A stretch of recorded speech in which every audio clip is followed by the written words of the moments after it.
पुण्यात्माओं, परमात्मा ने आपके ऊपर रहम किया है। ये अब ये कंसेप्ट क्लियर हो गया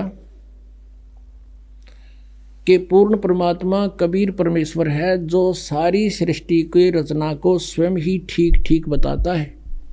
और जिस परमेश्वर ने 600 वर्ष पहले जो अपनी अमृतवाणी में ज्ञान लिखा था, आज हमारे पवित्र सदग्रंथों ने उसको सेकंड कर दिया, समर्थन दिया कि सचमुच ऐसा ही है। तो भाई कौन है भगवान? अब ये आपकी आत्मा मान जाएगी इस बात ने, क्योंकि दास ये चाहता है कि हम अपने भगवान ने पहचान दें, और उसको पहचानने के बाद फिर हम आप पर चिपक जाएंगे, इस तरह की तो दिखाई नहीं देगा, इसके अतिरिक्त हमें कोई। परमेश्वर ने स्वयं आकर कहा है, बंदी छोड़ दयाल जी, तुम तक हमारी दौड़े, जैसे काग जहाज का अब सूझते और न ठोरे।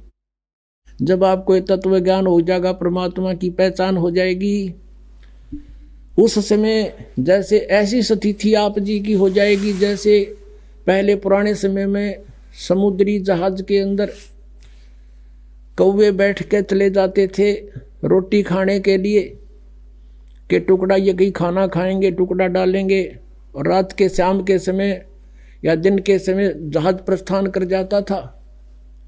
जब रात्रि हो जाती थी, सुबह सूर्य उदय होता था, तब तक 200-300 किलोमीटर जहाज चला जाता था। तो उस समय ऐसे इंस्ट्रूमेंट हुआ करते, दिशा सूचक यंत्र रखा करते थे, और कई बार दिशा सूचक यंत्र चुंबकीय चट्टानों से डिस्टर्ब हो जाते थे, और वो जहाज के चालक अपने इंस्ट्रूमेंट को चेक करने के लिए, अपनी दिशा को चेक करने के लिए कौवे का सहारा लेते थे। कौवे में एक विशेष गुण दिया है परमात्मा ने कि वो जिस दिशा से चलता है उस दिशा को भूलता नहीं। तो क्या करते थे वो चालक, सुबह कौवे के डले मार दिया करते, उसने विवश कर देते जहाज से उड़ने के लिए। तो कौवा अपनी उसी दिशा को उड़ता है कि मैं अपने घर को लौटूं, तो उसी दिशा को उड़कर चल पड़ता है। वो कुछ देर तो उड़ता जाता है, लेकिन उसको कहीं भी बैठने का स्थान आसपास नजर नहीं आता है। अंत में वो सब जगह देखता है कि जहां भी बैठूंगा वहीं डूब मरूंगा। तो वापस आकर के उसने उस जहाज पर ही शरण लेनी पड़ती है, वहीं वो एक बचाव का एकमात्र स्थान उसके लिए है, वो वहीं आकर बैठता है। उधर से जहाज वाले अपना दिशा सूचक अपनी दिशा को चेक कर लेते हैं, कौवा इस दिशा में गया है, हम इस दिशा से आए थे, तो अब हम ठीक चल रहे हैं या नहीं। तो कहने का भाव ये है पुण्यात्माओं, आप जी को परमात्मा के सामर्थ्य का जो पता चलेगा, कबीर इज गॉड, आपकी स्थिति ऐसी हो जाएगी जैसे काग जहाज का अब सूझे और नठोर। सब जहां भी बैठे वहीं डूब कर मरे, यानी और संत नहीं और भगवान नहीं और कहीं पर भी ये ज्ञान नहीं, तो फिर आपकी ये स्थिति हो जाएगी कि और कितने ठिकाना नहीं।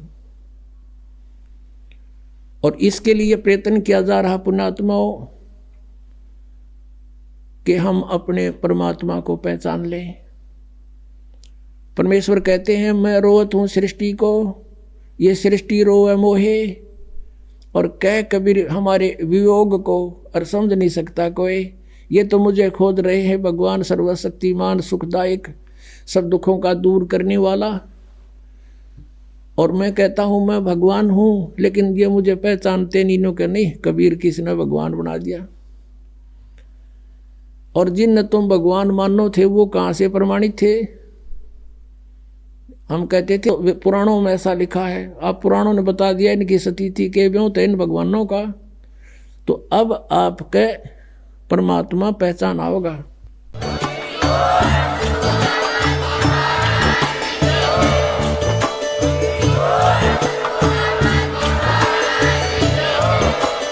आप सुन रहे थे जगत गुरु तत्वदर्शी संत रामपाल जी महाराज जी के मंगल प्रवचन। अधिक जानकारी के लिए विजिट कीजिए हमारी वेबसाइट www.jagatgururampalji.org।